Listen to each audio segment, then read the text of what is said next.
In today's episode, I am going to be encouraging you to use up your craft supplies that you have had in your craft room for quite some time. We're going to be using all of the things: ribbon, scrapbook paper, florals, darling little things we've picked up at the Dollar Tree, paint, you name it, we're going to use it. Now come along and let's make something beautiful for our homes. All of these supplies are things that I have had sitting around my room for quite some time. These large wreath forms, I believe they're 18 inches, some moss, some carrots from the Dollar Tree, a hula grass skirt, really it's for the raffia, this darling carrot sign that comes out every year, and some ribbon. We are going to start with taking one of the wreath forms, cut off the tag, and then use some burlap ribbon, and we're going to glue it into the wreath form, into that little cove that swoops down into the wreath form. This is because we're going to be layering in Spanish moss and raffia to create the most darling carrot wreath form. Now there's all kinds of different versions of this online, but I wanted to make my own version. I have had this on my crafter's bucket list for some time because I have a ton of these carrots from a past project years ago. Start by gluing in your raffia, and this part really is optional. You don't have to put the raffia, but I really loved the two different textures in my wreath.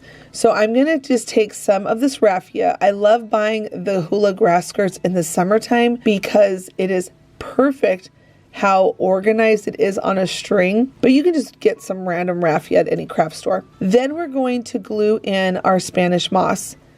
I'm just adding in a wiggle back and forth line on top of the raffia and then pressing down in the Spanish moss.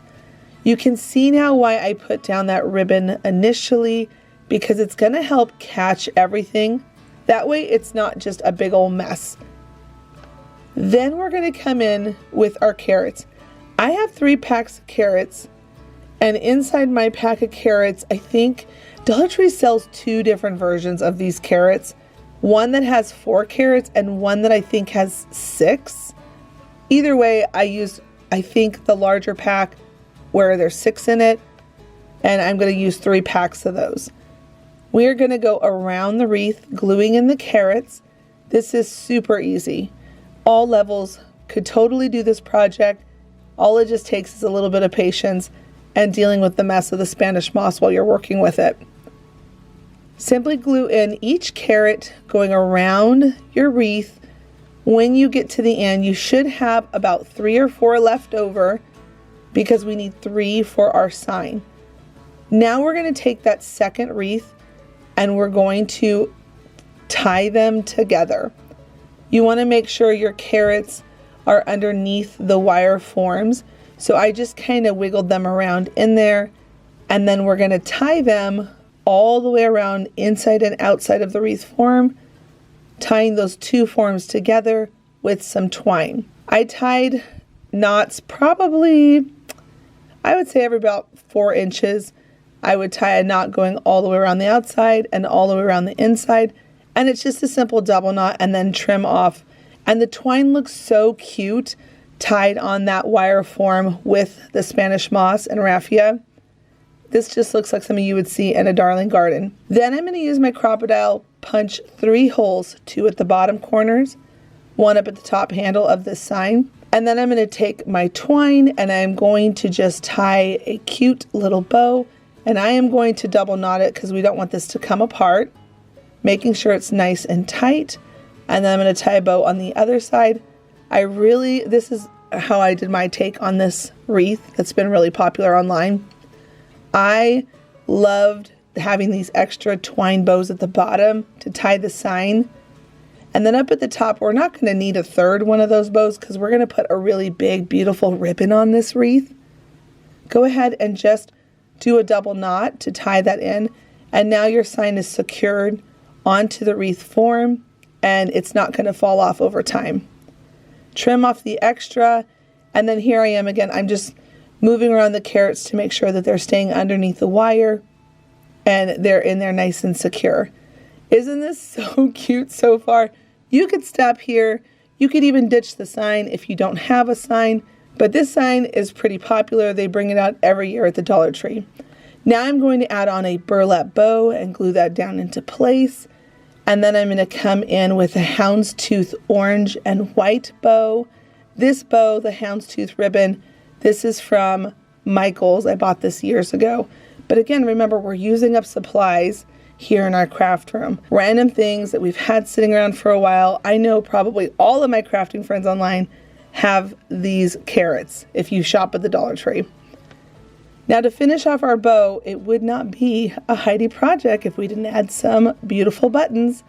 We're just going to add in 2 different buttons, a larger green button and then a smaller bright green button. And then to finish the look, if you're able to get your hands on one of these signs, those extra carrots left over, I'm gluing on 3 carrots right on top of the image of the carrots. And then I'm just going to fluff out the greenery at the top of the carrots to make it look nice and full. And we have the most whimsical carrot wreath for the springtime.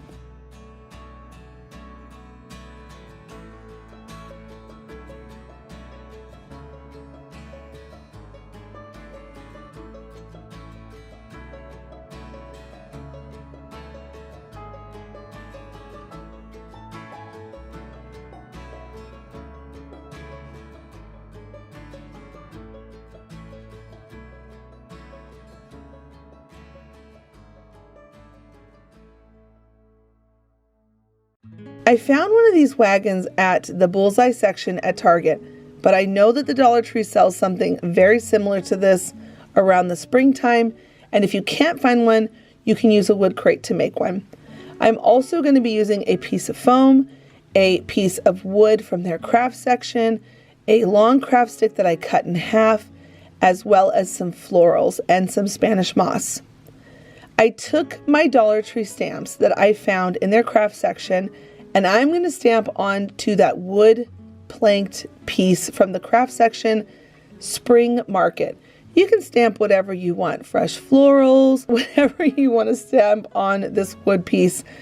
Use your stamps, stamp, and then make sure.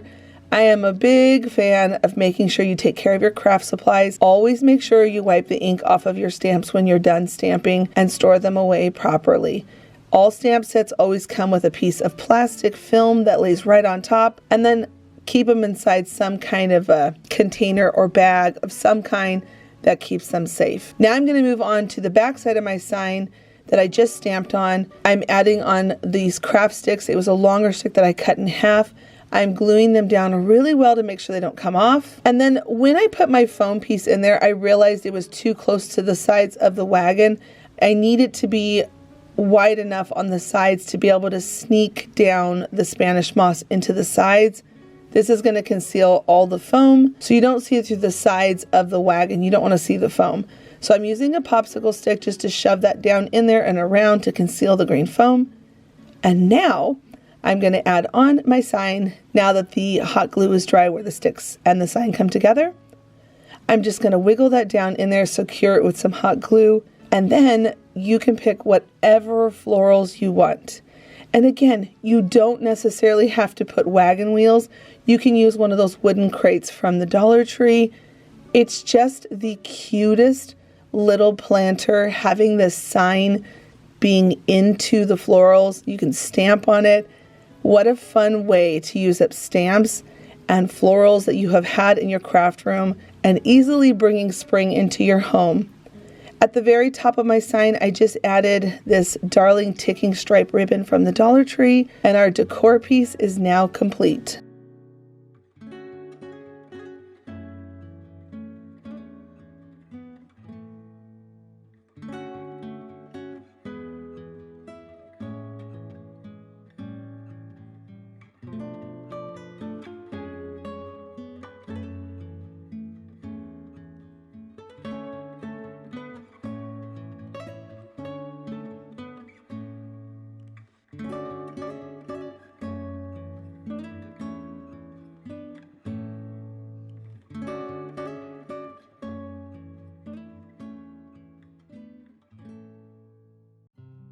We are going to be using these eggs. I bought these wooden eggs a long time ago from the Dollar Tree and never really knew what to do with them because I didn't want to make them necessarily into a garland. We're going to be using 11 by 18 canvas board, some white burlap, and then some scrapbook supplies. Start by taking that white burlap or whatever fabric you have in your craft room that you want to use up. Go ahead and layer that onto your canvas board. I'm going to use a popsicle stick because when I work with burlap, the hot glue does seep through because it is a very loose knit. I'm going to just add on some glue, pull it really tightly, and then rub the glue down. Any extra hanging over the sides, just take your scissors and trim around. Now we're going to pull out that scrapbook paper. I found a whole bunch of coordinating papers. This particular kit is from Simple Stories. I just found colors that I liked the way that they looked. I'm going to cut some pieces down to the size I need for my egg, put some hot glue on, and then add on that scrapbook paper. No need to trace it with a pencil. It's so easy doing it this way. I just glued it down onto there, and then I'm going to take my scissors and simply trim as close as I can get around the egg. Once I've trimmed all the way around the egg, and I've done it to all the other 6 eggs, we then can move on to embellishing the eggs. I've had a lot of you asking me to do more scrapbook projects on my home decor, and this is going to answer the call. I'm using up a bunch of old embellishments that I've had sitting around in my craft room forever. My crocodile, I used it to punch a hole and to use an eyelet for my little tag. I found this darling goose. I love gooses. Oh, I love gooses. We actually have so many of them all over our town. Swans, geese, whatever it is. I just love birds. Now I'm going to add on some Spanish moss. I used foam tape to pop up my little goose. And I also used foam tape on my tag that says bloom. And I'm going to sneak that right underneath the Spanish moss. Now the fun thing about this project is that you can use up all kinds of fun little scrapbook supplies to decorate each egg, giving them each their own personality and bringing them to life. When you are done, you're going to glue them onto your canvas board. I'm just going to make sure they're lined up nice and straight. And then once I've got those glued down, we're going to move on to the next part. But I wanted to show this in more depth because that way you can see how I decorated each egg. I love tiny little embellishments, buttons, ribbons, brads, stickers, stamps. I love using scrapbook supplies. Once my eggs were all glued down, everything's locked into place, we could stop there or we could take it a little bit further. I had this random idea. What if I were to turn it into like a purse? That's the fun thing about decor when you start dreaming things up. I will most likely hang this in my daughter's room because she was eyeing it the whole time I was making this thing. This would be so cute on a bookshelf in her room. She's got a whole bunch of beauty bookshelves in her room where we put all of her cute girly supplies. I thought maybe I'll put it in there on one of her shelves, or you can also hang it up. But I loved the idea of turning it into a purse. I took one of the beaded wreath forms that they have in the craft section of the Dollar Tree. I cut the wire down and then I put it through the holes using my crocodile to create those holes. Now I wanted to lock in some of that burlap from fraying too much. And I also love the idea of it having a little bit of a shabby look to it. So I'm going to take some paint with a popsicle stick and I'm going to roughly put on paint around the edges. Something about this really brought it to life. If it's not for you, I totally understand. No big deal, but I really loved it. Again, I'm just playing with this project and letting it evolve right before our eyes. Trim off any of the extra fibers you don't want. Now up at the top, I decided to add a bunch of ribbons and I was just kind of playing with it at this point. I didn't know how many ribbons I wanted to put. And after I put the ribbons, I thought, oh, this looks really cute. But I think I want a big bow on the other side of the purse handle. So I put down a big burlap bow. And then because I know I'm going to be giving this to my daughter, I thought I'm going to put down a beautiful pink satin bow, and then I'm going to add on this little floral button. All together, it made the most darling whimsical spring decor piece, and it was so much fun making, and I used up a ton of scrapbook supplies, which was really awesome to use.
We are going to be using 2 of these thicker painter sticks. I'm pretty sure they're the yard sticks. 2 of these boxes, a wooden stick craft dowel, some fabric, and a foam square. Start by gluing together those boxes with some hot glue, and then on the sides, you're going to go ahead and glue on those painter sticks. Now, like I said before, these were a yard stick. I cut them down so that they're 12 inches like the traditional painter sticks. I just used my miter box. I'm using these versus the normal painter sticks just because I like that they're thicker and they're a little more substantial. So you can use the other ones, but this is just kind of what I did. So once you've got that glued on, you can go ahead and take your craft dowel stick and you're going to just wedge that right between. You're going to see that it's just a little snug, but that's good because it's going to keep it in place long term.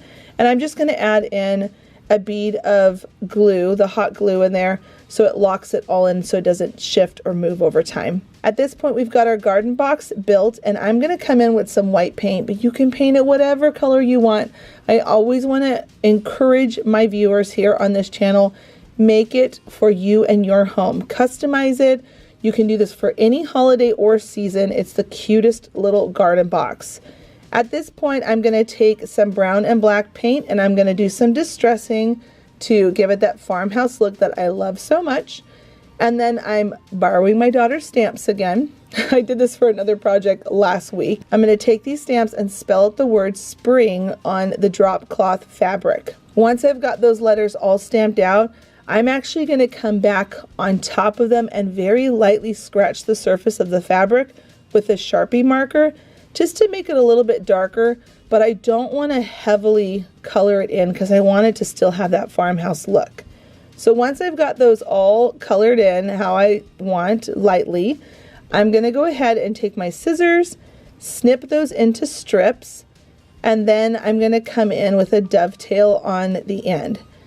For years and years, I would always call it an upside down V as a kid, and then one day I learned that it's actually called a dovetail cut. I'm now going to just take my fingers and I'm going to go in a circular type motion just to rough up the fabric, loosen those fibers some so it gives it that distressed look.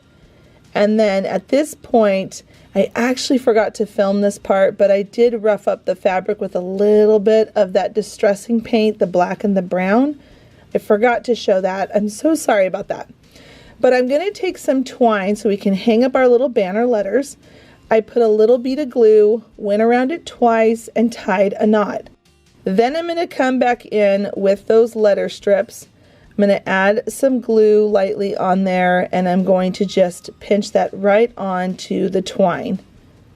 This project is so easy and so adorable. And again, you can customize this to whatever holiday or season you want. You could just end up having the banner say hello, and then you can switch out the stuff inside of the little crate boxes for all the different holidays. Could you imagine little pumpkins in here, little Christmas trees? It would be such a darling thing to make and have for all these different seasons. Now I felt like the top needed a little bow, so you're going to notice I added 2 little bows up there because Heidi loves a good bow. And then I'm going to keep these pieces of foam in here so that it's a support to stick whatever I want for different holidays and seasons inside. So at this point, I've put in some flowers, and then I'm going to come back in with some of this Spanish moss. Oh my word, it makes the biggest mess. I say it every time, but I just can't help myself. I love how it looks, especially for spring projects. I just feel like it makes it feel more like a garden. So just have a trash can close by, which is what I swished all that into, and then add in more florals and you're ready to display.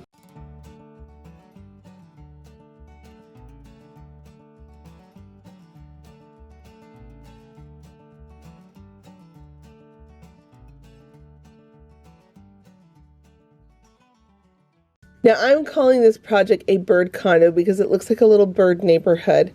These are the supplies we're going to be using, which are 3 houses, 1 wood round, some wooden squares, some Spanish moss, some wooden stakes, craft stakes, and then some scrapbook paper. Now this scrapbook paper is an older collection. It's from My Mind's Eye, but there are so many beautiful options out there for scrapbook paper. So just pick what you have on hand or in your craft room. Now, if you already know how to cut paper down to size, go ahead and fast forward to 4 minutes and 40 seconds where I start to build my bird condo. Start by taking off those bottom stickers and pick out 3 different pattern papers that you would like to work with. Then we're going to take a piece of paper and we are going to put it at the edge of the house, down where the floor of the little birdhouse is, and we're going to crease the line and cut it right there. This is going to allow you to be able to know the width of that house on the back of the house. And then you're going to see here that I'm going to use my finger and I'm going to press up in there to get the dimension of the top of that roof line, but on the inside, not the outside of the roof line. Go ahead and make your cut.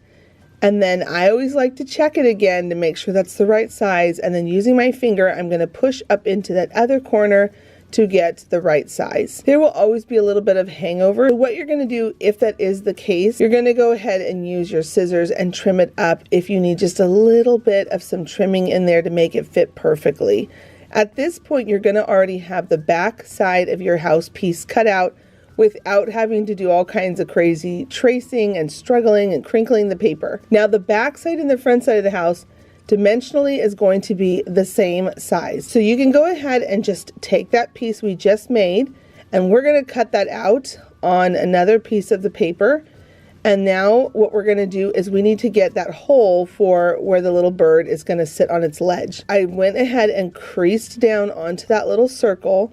I'm going to use my Crop-A-Dile. And now you're thinking, okay, how do I get the hole for the birdhouse door to get in? Go ahead and poke a hole. And then with your finger, start to press around to the rim of that hole. This is going to allow you to be able to come in with some small scissors. In the scrapbook world, we call these fussy cutting scissors. I always thought that was the funniest name. So then you've got your hole cut out and now you can go on to the sides. Now we're going to take the paper. We're going to do that same trick where we figure out how wide it is. We're going to come in up underneath the roof line and crease down at the floor. And that's going to let you be able to get the size inside there perfectly. And again, if you have any hangover and it's not fitting quite right, you can just keep trimming it down with your scissors until you get the right size. Now I'm going to show you how to do this roof line where it's a little more complicated. But again, it's just kind of following the same steps. Start at the footing of the house where the floor is. Get that first peak line, even though it's got that ridge going, bumping down with the roof line changing, not just being a straight across roof line. And now, once I've got that top peak figured out, I'm going to come in with an X-Acto knife and I'm going to press really hard into those corners. And I'm going to make sure then, after they've been pushed down, I can take my craft knife and follow along the edge for those more trickier spaces. This is when I like bringing in the craft knife because it really does help you get into those corners. But craft knives are always a little tricky with wood projects. Sometimes they don't let you get the perfect cut. It really needs to be a sharp blade. So if your blade is giving you trouble, it could be that you need a new blade. But just keep taking your time and cutting down those pieces and testing it out. And then before you know it, you've got yourself the perfect piece that will fit along that roof line. Now, I know a lot of people love to use scrapbook adhesive, but I do not like doing that with wood projects. The adhesive over time will dry out on the wood pieces. So I actually like using hot glue gun, but my trick so it doesn't get bumpy, you need to work quickly, put your glue down, and then you're going to take a popsicle stick and manipulate the glue underneath it, pushing it out. Here are our 3 bird houses, and now we're going to work on jointing them together. This part is so fun, and it's really enjoyable. I had a really good time making this little bird condo. I'm going to take 4 of these little wooden squares because we need to create a ledge for the birdhouse on top to be able to nestle into the birdhouse on the bottom. So I just marked where I needed them to be so that the birdhouse would be straight on top. I'm going to put 2 of these squares, and then I'm going to come over on the other side and put 2 more squares. Now at this point, I decided to go ahead and use a watered down paint stain. It's just some paint with some water. And I'm going to just go over, making sure I don't get any of that water on my scrapbook paper. And then I'm going to, once it's dry, I'm going to go ahead and bring in my glue because we want to conceal those wooden squares. This is perfect to bring in the Spanish moss at this point. So I'm going to cover around the sides on the rooftop, and I'm also going to put them on the outer side of the square. Now at this point, you're going to put a whole bunch of this hot glue and you're going to put your top birdhouse on. This is where it becomes a little condo for the birds, and we're going to make sure the bottom roof of the house and the flooring roof of the top house are aligned in the front. Go ahead and grab your wood round once that's sitting and drying and cut off the twine and patch that hole. Now we are going to take some of these craft stake sticks that you can get from the Dollar Tree. Everything's from the Dollar Tree, by the way, except for obviously the scrapbook paper. But I know that sometimes they do have that there in their craft section. I just don't like the patterns as much, honestly. I know that if you're a crafter, you probably have lots of really cute papers that you could be using for this birdhouse. All right, now we cut those down to size. You're going to see that I had some a little bit longer, some a little bit shorter. I'll put the measurements down in the description box, but I'm going to glue 3 of them together. Now this is probably the trickiest part where it's a little more advanced, but again, you could always just glue it onto the birdhouse, but I always like to make sure things are cut and placed inside with wood.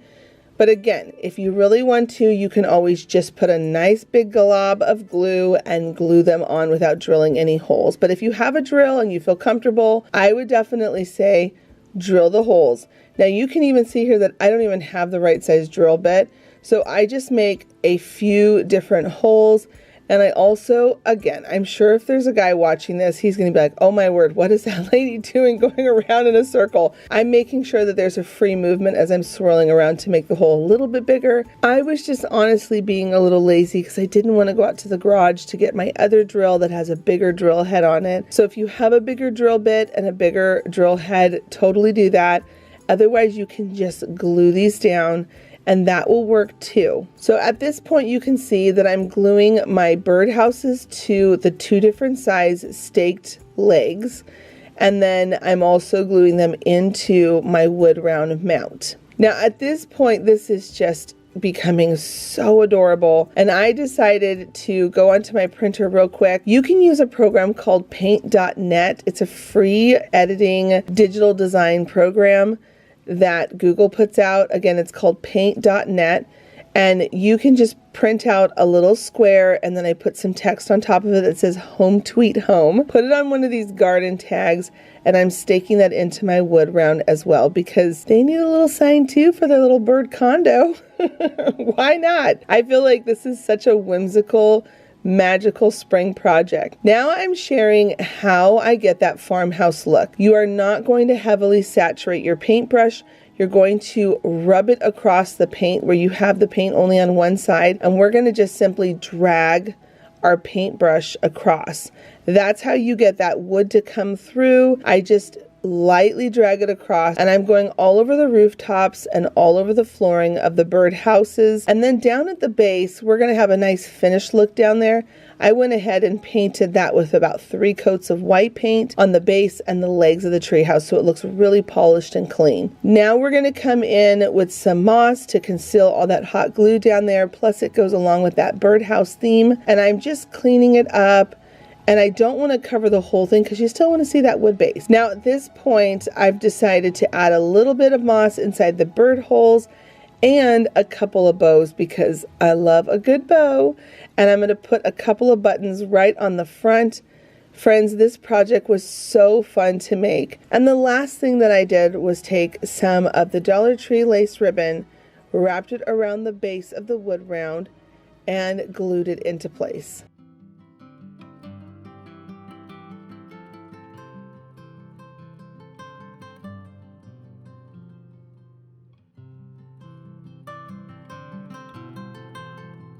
I truly hope that you enjoyed this video today and you use up some of those scrapbook supplies, paint supplies, Dollar Tree supplies we've had sitting around for way too long. Use them, get in your craft room and have fun with them. Please do give this video a thumbs up and don't forget to click the subscribe button if you're returning and haven't clicked it yet, or you're new. Welcome friends, welcome everyone. I post on Monday, Wednesdays, and Fridays at 11 a.m. Central Standard Time. And just in case you missed it, I had a video come out just the other day. I'm going to link that right here, and I hope you'll go watch it as well. Thanks so much for stopping by, and until the next episode, bye friends.